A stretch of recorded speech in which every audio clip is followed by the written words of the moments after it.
Doncs els dies 26 i 27 de febrer, aquí a Camprodon, hem celebrat la primera fira de productes agroalimentaris de la Vall de Camprodon, de productors locals, anomenada Fira Quilòmetre Zero, en què una miqueta el nom el que vol representar és aquest consum propi d'aquests productes elaborats a la Vall de Camprodon, que es puguin consumir dintre dels restaurants, a tots aquells que ens visiten en les mateixes botigues una miqueta de la Vall de Camprodon.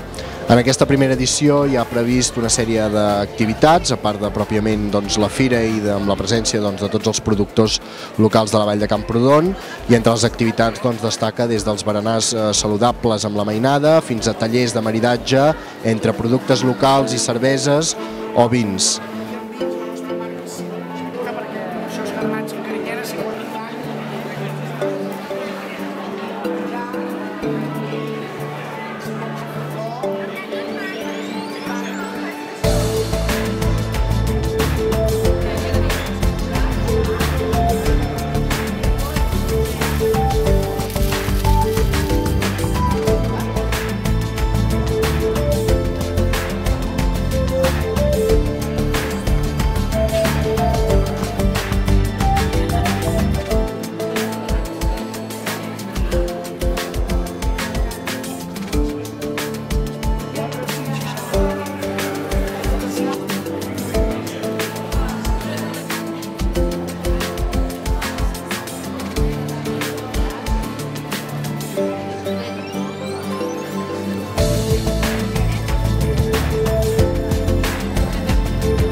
La Fira de Productes Agroalimentaris Locals d'aquí de la Vall de Camprodon per fer el primer concurs d'embotits de la Vall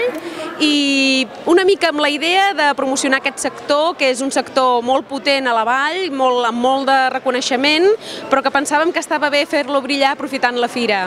El concurs ha consistit en convocar 6 categories, hem convocat fuet, llonganissa, bull blanc, bull negre, botifarra d'ou i també la bufa de carn bona.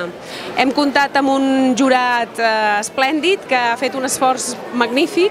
perquè ha estat molt complicat. S'han presentat 8 productors a les 6 categories, això vol dir 48 peces diferents, i hem hagut de distribuir el jurat com hem pogut perquè realment ens ha depassat la llau de participació. El jurat ho ha tingut a més complicat perquè la qualitat era molt alta i no ha estat fàcil. La manera que hem tingut de valorar-ho ha estat una mica valorar tant l'embotit ja tallat, o sigui el que és el tall i el tast del tall, com el que és la peça sencera.